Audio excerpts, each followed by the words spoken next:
kuliah bukan satu-satunya jalan seseorang itu bisa sukses. Karena yang lebih penting itu bukan kuliahnya, tapi yang lebih penting adalah bagaimana seseorang itu menerima banyak transfer gagasan dan transfer ilmu pengetahuan. Siapa yang tidak merencanakan masa depannya, berarti dia merencanakan kegagalan hidupnya. Jadi kita harus ada sesuatu yang perlu kita rencanakan, mau kita capai itu apa, gitu. Jadi jangan, ya nggak tahu ntar aja, ngalir-ngalir aja. Jangan ngalir-ngalir aja lah. Sekarang begini,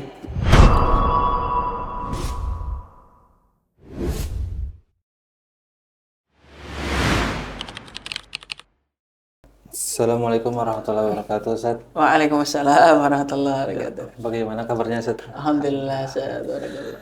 Ya, kita di sini mungkin bahas apa ya, masalah-masalah mungkin kehidupan anak muda zaman sekarang, Ustaz, yang kadang nggak apa banyak apa yang insecure, banyak yang kayak putus asa di tengah jalan gitu, nggak tahu harus bagaimana di masa depan, mungkin pekerjaan dan sebagainya. Mungkin saya di sini ada beberapa pertanyaan untuk Ustadz tentang masalah itu. Iya, nggak apa-apa.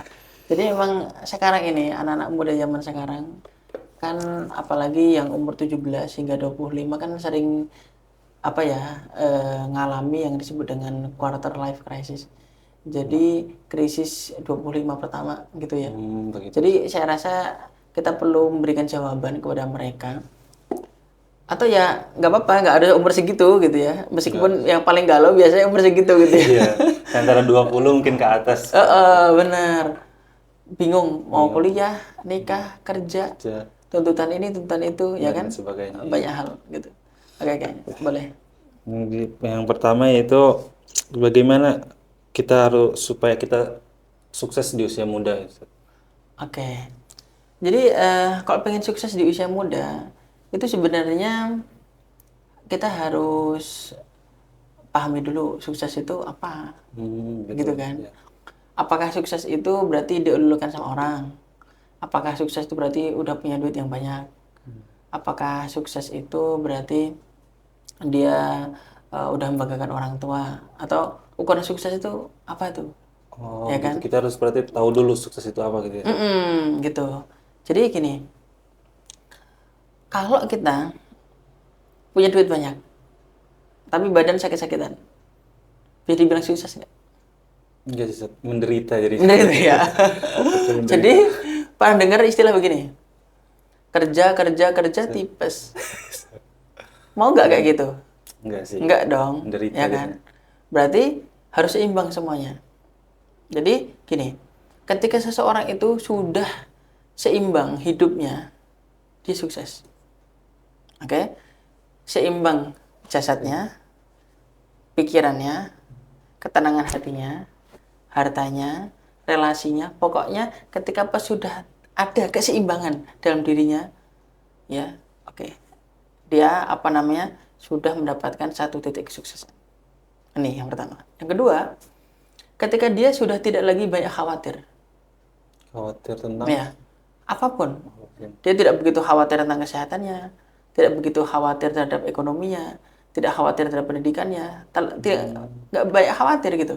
oh, Loh kok dia misalkan masih banyak khawatir, aduh besok saya mau makan apa ya? ya Berarti masih belum mikirin. sukses. Oke? Oh, besok saya apa namanya lulusnya gimana ya? Masih terlalu apa namanya mikirkan banyak hal gitu. Jadi sukses kita kaitkan dengan sesuatu yang inti, ya, bukan hanya sebatas kita ini punya duit ataupun kita terkenal dan seterusnya. Ada nggak orang-orang terkenal tapi dia ternyata setiap hari minum obat-obat supaya bisa tidur? Ada sih, kayak Ada loh. banyak. Mungkin Ada. Yang seperti itu sukses nggak? kurang sih kayaknya, mungkin lebih ke Iya. kayak menderita gitu. Barakallahu fikum. Kan itu bukan itu kan yang kita mau Iya, dari hidup ini, ya kan? Kita tidak ada yang lebih berharga daripada ketenangan hidup. Betul. Nggak ada yang lebih berharga daripada itu.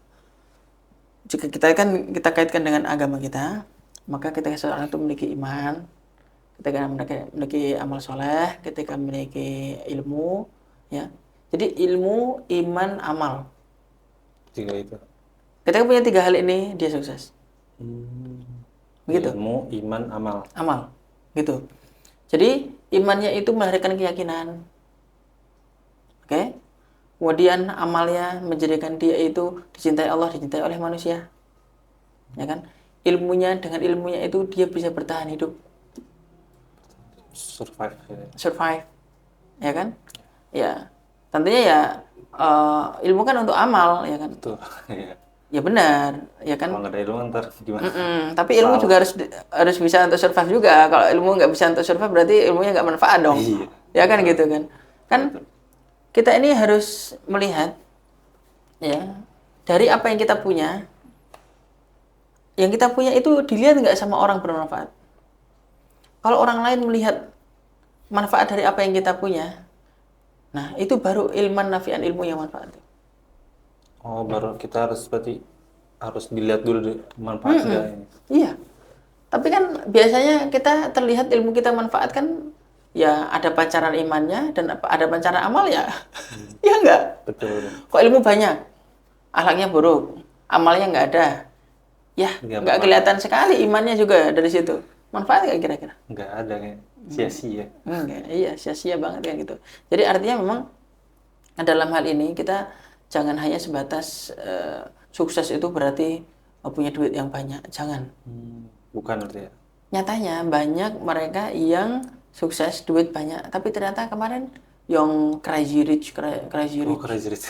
Ya enggak? Iya, iya. Tapi ternyata ketika pas diteliti, ternyata nipu banyak orang. Masuk penjara. Kita bilang sukses kayak gitu kan enggak. Gitu kan? Jadi ilmu, iman, amal itu harus apa namanya? 3 kunci itu yang harus kita terus tanamkan kepada anak-anak muda sekarang gitu loh. Nah, dan nggak usah terburu-buru juga gitu ya. Karena pengen dilihat sampai flexing kayak gitu. Itu nggak baik lah gitu. Kemarin sempat viral ya. Jadi sewa iPhone. Ya kan? Momen lebaran, ya kan? Momen buka bersama dan momen Idul Fitri. Ya. Kumpul keluarga. Jadi anak-anak Gen Z ini pada sewa iPhone. Buat kayak Subhanallah. Untuk flexing. Ya kan? Ya ada aja yang ngomong, ya kan ini kan kumpul keluarga. Jadi kameranya harus bagus. Oke lah. Itu bisa jadi alibi dalam tanda kutip. Jadi alibi gitu ya. Oke lah kalau memang untuk itu ya kan. Tapi beneran nggak untuk itu ya kan? Dan kita sudah tahu semua kok. Udah menjadi rahasia umum kalau sewa kayak gitu mau bukber atau mau kumpul keluarga besar, emang untuk apa? Reuni untuk apa? Untuk flexing. Kita nggak diajari seperti itu. Jadi gini loh. Orang kaya sebenarnya tidak akan flexing. Rendah diri berarti. Iya. Karena kekayaan yang sebenarnya itu kan kaya hati. Ketika seseorang benar-benar dia punya banyak harta, yang benar-benar punya banyak harta, biasanya malah nggak flexing. Kenapa? Karena dia nggak butuh untuk diakui sama orang. Toh yang merasakan nikmat yang sesungguhnya adalah dia kan. Iya sih, betul. Ya kan, gitu. Jadi kita mencari-cari pengakuan orang itu capek. Gitu. Maka itu kata Imam Syafi'i kan, ridhon nas goyatun la tudrok. Ridho manusia, ya. Ridhonya manusia, kepuasan manusia terhadap diri kita, goyatun la tudrok, adalah satu tujuan yang tidak akan pernah bisa tercapai. Gak bakal bisa berarti. Gak akan bisa. Gitu. Dan kita pengen disenangi semua orang juga nggak mungkin bisa. Gitu. Jadi kita lakukan saja apa yang itu memang baik dan benar.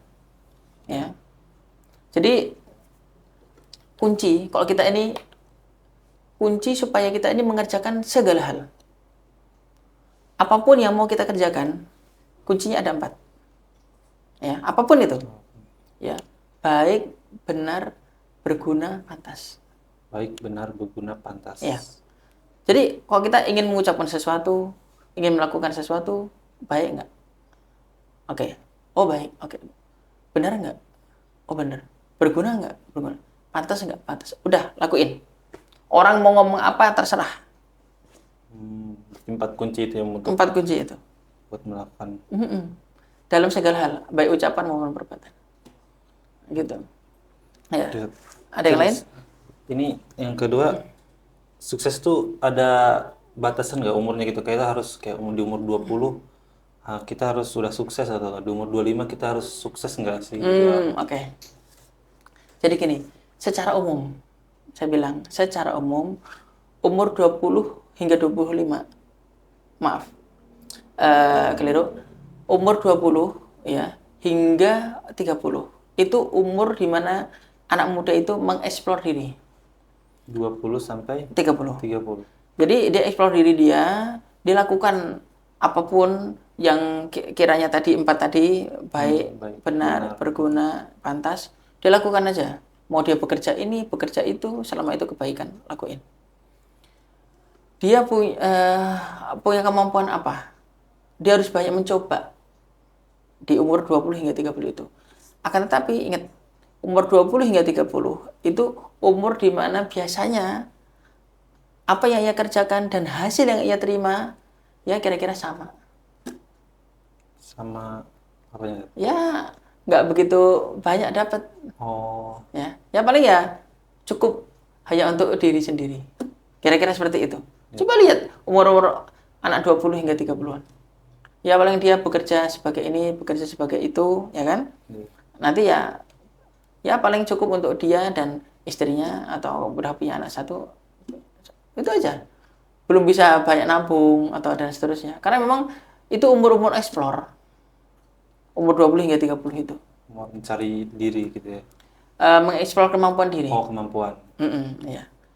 Nah, nanti umur 30 hingga 40 dia nanti sudah mulai menambah ya hasil. Hasil dari Udah mulai tambah hasil tuh.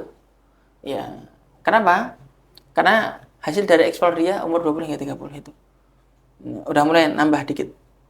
Gitu.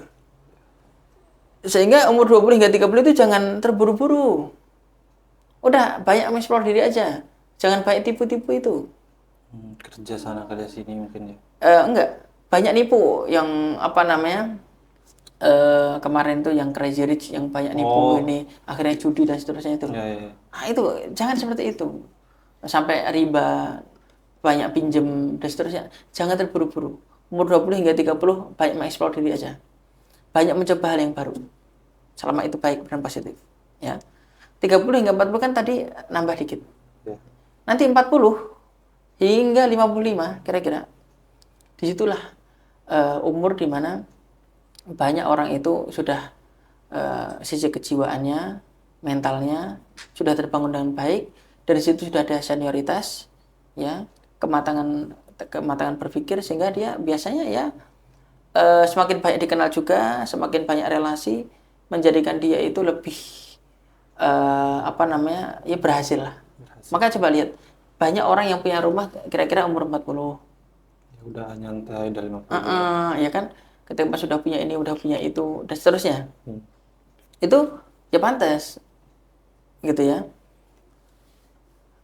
Ini secara umum secara umum. Tapi kalau misalnya sebelum itu dia sudah punya banyak hal, udah punya ini itu, udah dilihat sukses dan seterusnya, ya pasti dia punya kunci-kunci keberhasilan, ya, atau mungkin juga karena keberuntungan.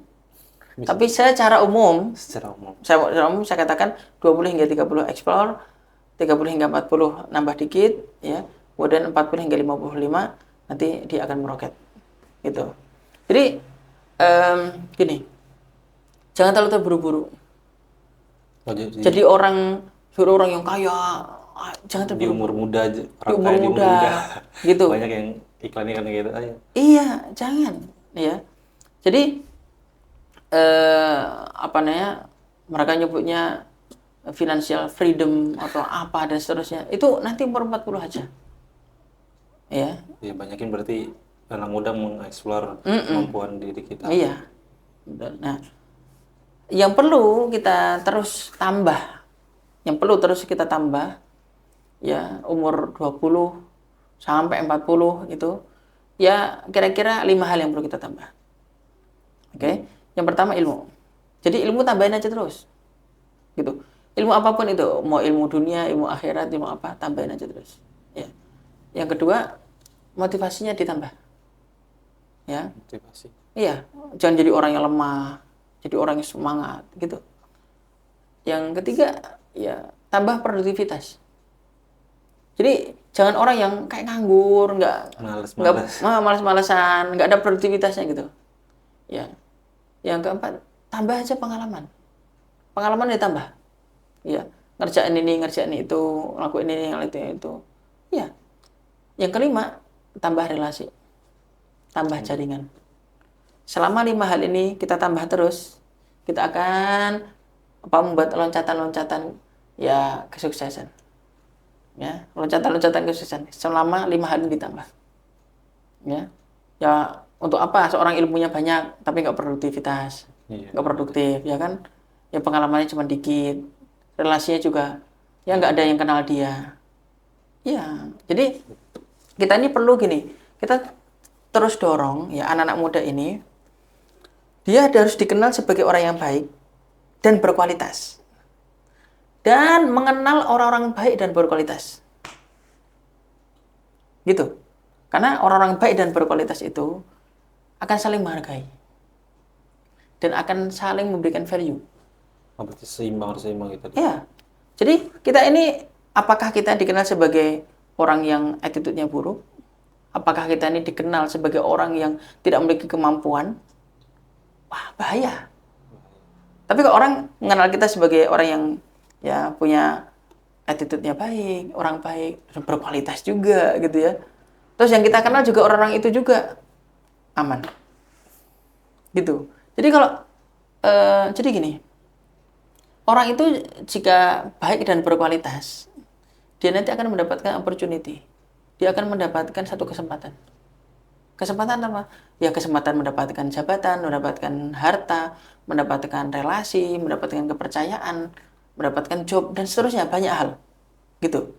Jadi jangan sampai begini, karena orang nggak punya kualitas, akhirnya apa? Adanya arogansi. Ya saya harus dapat. Loh, nggak ada satupun yang mengakui kualitas dia dan kebaikan dia, tiba-tiba dia meminta opportunity. Jadi, opportunity itu tidak diminta, tapi diberikan. Dari orang lain. Dari orang lain. Diakui. Ya, kita perlihatkan aja kualitas diri kita. Kualitas diri kita perlihatkan aja. Gitu. Jadi, kita harus siap. Dalam kehidupan ini kita harus siap untuk bertarung dengan kondisi apapun. Begitu. Jadi, jangan sampai kita ketika pas hidup ini penuh dengan keputusasaan, aduh aku nggak bisa, gitu. Orang yang selalu mengatakan saya nggak bisa, gimana orang lihatnya dia orang yang berkualitas? Ya, nggak mungkin lah. Tapi kalau bisa nggak bisa, bismillah. Nah begitu, saya akan coba. Harus begitu kan? Iya, betul. Iya, jadi kalau orang lihat semangatnya ada, pasti pandangan orang juga beda gitu loh. Percaya gitu. Jadi jangan, aduh nggak tahu ya aku gitu. Saya pernah tanya sama teman, habis lulus kamu mau ngapain? Nggak tahu, ntar aja lah. Loh, nggak ada tujuan gitu. Saya masih ingat betul apa yang diucapkan oleh guru saya. Namanya Syekh Mahrus Abu Abdurrahman. Beliau mengatakan, man lam yukhattid li mustaqbalihi yukhattid li fashalihi. Siapa yang tidak merencanakan masa depannya, berarti dia merencanakan kegagalan hidupnya. Jadi kita harus ada sesuatu yang perlu kita rencanakan, mau kita capai itu apa. Gitu. Jadi jangan, ya nggak tahu ntar aja. Ngalir-ngalir aja. Jangan ngalir-ngalir aja lah. Sekarang begini, kalau kita lihat di sungai, ya, kita lihat di sungai itu kalau kita lihat ada yang ngalir, ikut arus, pasti bangkai ikan. Tapi kalau ikan hidup, dia pasti ngelawan arus. Yeah. Ya enggak. Maka itu apabila kita ini hidup, arus apapun terjang. Begitu, jangan wah ikut arus aja nyantai. Loh, bangkai itu. Nggak tahu tujuan berarti ya. Nggak tahu tujuan. Nah, kayak gitu ya. Kak, terus yang selanjutnya kita di usia muda tuh perlu gak sih kuliah tuh? Apa mending kerja aja langsung habis mungkin setelah SMA langsung kerja apa harus kuliah dulu gitu? Oke. Jadi gini, kira-kira ya pendidikan itu terbagi jadi dua, ya, yaitu tacit knowledge sama explicit knowledge. Nah, explicit knowledge ini adalah ilmu yang sifatnya teoritis yang kita dapatkan ketika kita sekolah. Gitu. Yang kedua, tacit knowledge. Tacit knowledge itu ilmu lapangan. Nah, jadi gini, ilmu yang kita dapatkan secara teori itu kan lihatnya dari lapangan juga. Contoh, Praktek gitu ya. ketika pas benda ini jatuh, disebut gravitasi. Ya kan? Kenapa? Sudah ada kejadian. Secara lapangan, tacit knowledge-nya dilihat. Oke? Akhirnya muncul satu teori. Contoh, ini baru ya apa namanya teori sederhana lah. Tapi kan kita perlu juga teori bagaimana kita ngomong sama orang, bagaimana cara kita jual barang, Bisnis, ya, bagaimana cara itu teoritis ya perlu juga gitu ya. Nah, saat kita sekolah, kita ini diajari berpikir sistematis. Gitu. Jadi kita sekolah S1, S2, S3, itu kita diajari berpikir sistematis itu diajari. Gitu. Nah, ini pentingnya kuliah. Begitu. Maka orang-orang yang kuliah sama orang yang nggak kuliah secara umum cara berpikirnya lebih sistematis anak kuliah. Secara umum, ya. Kecuali ya jika mereka yang nggak kuliah, bisa nggak orang nggak kuliah kemudian dia itu sukses? Ya bisa. Iya. Ya, karena di ilmu prakteknya, ya bukan berarti dia tidak terdidik, dia terdidik dengan praktek. Dari pengalaman. Terdidik dari tacit knowledge. Prakteknya itu ya. Ya, apalagi dia tambah dengan membaca buku, banyak berdiskusi, ya kan, banyak menyimak orang lain, itu pendidikan juga. Jadi pendidikan sebenarnya itu adalah bagaimana ada transfer gagasan. Itu pendidikan. Selama ada transfer gagasan, selama ada transfer ilmu, itu pendidikan. Jadi kan pendidikan tidak harus kita ini berada di bangku kuliah, nggak harus. Gitu. Cuman ketika seseorang itu kuliah, ya, terbantu untuk berpikir sistematis, terbantu untuk berpikirnya itu lebih sempurna, begitu. Dan itu kita nggak terlalu bingung lah, karena sudah ada bimbingan kan dari dosen, dari guru kan gitu ya. Tapi kalau kita di dunia luar, ya kadang kita harus meraba-raba sendiri. Mencari tahu sendiri. Ya, mencari tahu sendiri gitu. Tapi ya nggak apa-apa juga. Bukan berarti orang yang nggak kuliah itu nggak bisa sukses. Bisa, tetap bisa. Karena yang penting dia harus siap untuk terus menerima transferan gagasan, transfer ilmu pengetahuan yang masuk ke dalam diri dia gitu. Nah, jadi sebisa mungkin kuliah. Kalau saya anjurkan ya sebisa mungkin kuliah. Tapi bagi mereka yang tidak punya kesempatan untuk kuliah, jangan putus asa. Gitu. Karena kuliah bukan satu-satunya jalan seseorang itu bisa sukses. Karena yang lebih penting itu bukan kuliahnya, tapi yang lebih penting adalah bagaimana seseorang itu menerima banyak transfer gagasan dan transfer ilmu pengetahuan. Baik itu dari YouTube, baik itu dari buku, baik itu banyak bertanya, baik itu dengan mengamati, dan seterusnya. Gitu. Sekarang banyak tuh yang pengen instan gitu, Seth. Jadi suksesnya tuh pengennya langsung gitu, yang apa, mencari pekerjaan kayak, kalau mungkin anak muda zaman sekarang mungkin kayak judi gitu kan, ntar segini, apa ngeluarin uang segini dapatnya segini kan, instan gitu. Ya. Ini termasuk kategori buru-buru, ya. Tadi. Buru-buru apa namanya, pengen jadi sukses. Buru-buru sukses. Nih, apalagi dari cara yang haram seperti itu. nggak akan mungkin orang itu dari yang haram-haram seperti itu kemudian hidupnya tenang, nggak mungkin. Hidupnya nggak mungkin enak, gitu. Jadi coba aja sekarang, kalau misalnya ini ada anak muda, ya ada anak muda, dia budidaya lele misalnya, sampai dia sukses, ya, sampai punya pekerja katakan 100 misalkan, ya, oke, di umur katakanlah 35, ini ya punya juga, punya rumah, punya apa, tapi hasil judi.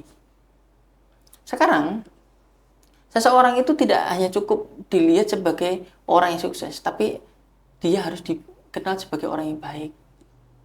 Kalau dalam agama kita dikenal sebagai orang soleh juga. Gitu. Sekarang, kalau orang mau investasi, ya kira-kira mau investasi sama yang ini, lebih tenang sama yang orang pertama tadi yang punya budidaya lele atau sama yang tukang judi kira-kira? Pasti pertama ya. Pasti pertama, gitu loh. Jadi tadi akhirnya kembali kepada konsep awal tadi, dikenal sebagai orang yang baik dan berkualitas. Ya, bukan hanya sebatas orang yang berkualitas saja tapi nggak baik, ya itu nggak sempurna juga gitu kan. Atau hanya orang baik aja tapi nggak berkualitas, ya kurang juga. Baik dan berkualitas, dua hal itu yang saya rasa memang harus ada dalam diri kita. Gitu. Nah, yang selanjutnya, perlu gak kita itu meminta tolong ke orang tua gitu untuk mencapai kesuksesan itu? Iya.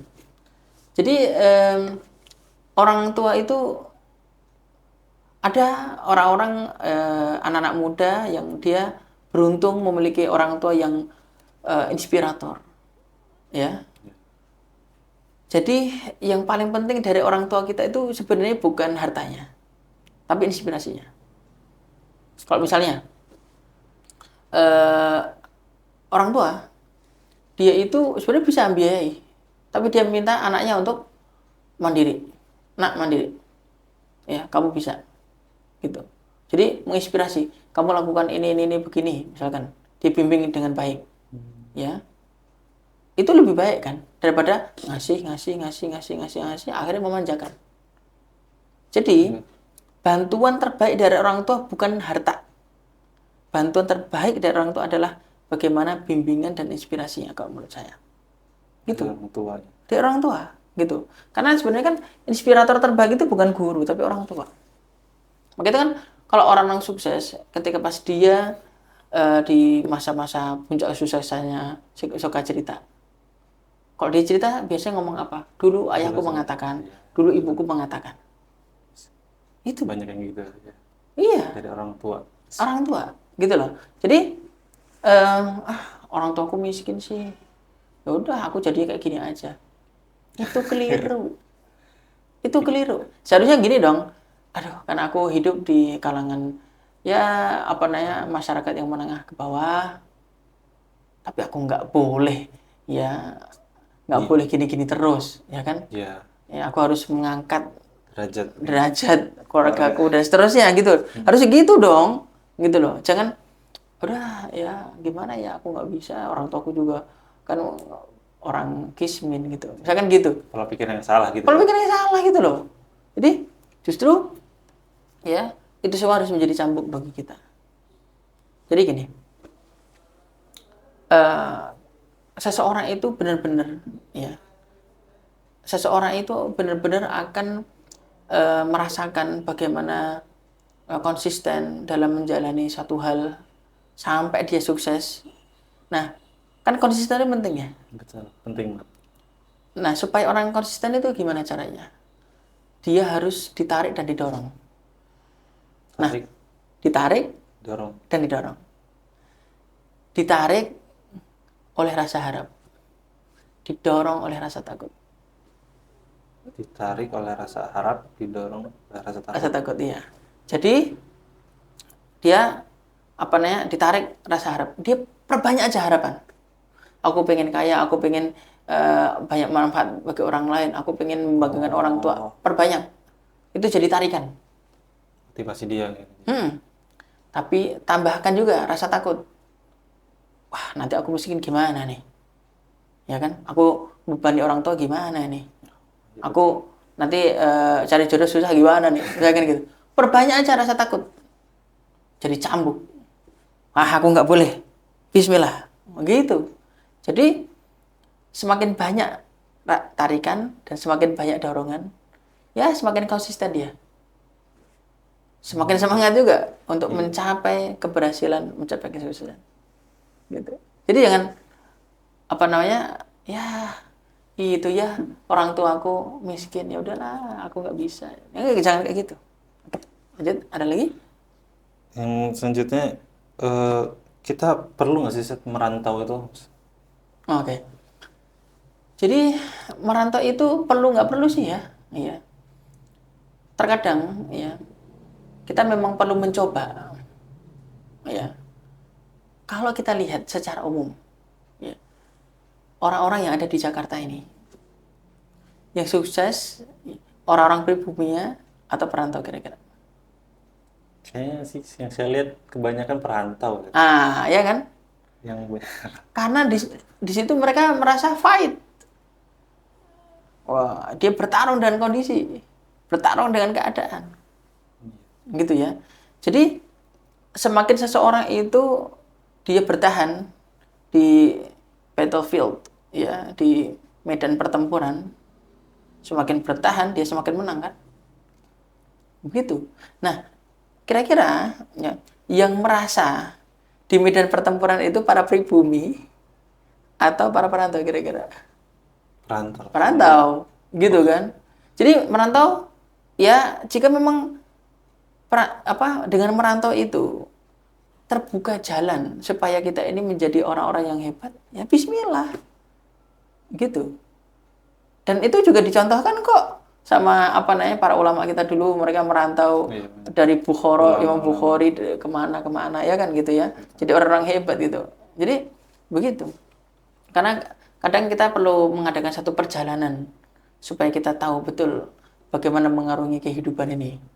Supaya kita lebih kuat juga nih. Kaki lebih kuat, tangan lebih kuat, pikiran lebih kuat, dan seterusnya. Iya. Nah, terus gimana Seth, kalau misalkan keinginan kita tuh tidak didukung gitu sama orang tua? Iya. Jadi gini, kalau secara teknis, ya, misalnya kalau orang tua itu memang tidak ada yang bisa ngurus, ya tidak ada yang ngurus orang tua kecuali kita, ya kan? Ya. Ya udahlah, kita harus ngalah sebagai bentuk bakti kita kepada orang tua. Tapi kalau misalnya orang tua itu ada yang ngurus, ya entah kakak kita, adik kita, ya sehingga kita ini apa? Ya perlu untuk keluar gitu ya, perlu untuk merantau ya, dan seterusnya. Bismillah aja. Justru kita nanti buktikan ke orang tua gitu. Bu, gitu, ya aku akan buktikan. Gitu. Nanti ketika pas jadi orang sukses, jadi orang hebat, banyak memberi, ya kan? Bahkan mengayomi kakaknya, adiknya, dan seterusnya. Ya Bismillah, insya Allah dia, orang tua pasti senyum juga gitu kan? Ya. Jadi gitu. Jadi kalau tidak disetujui orang tua, ya kamu kuat nggak mental?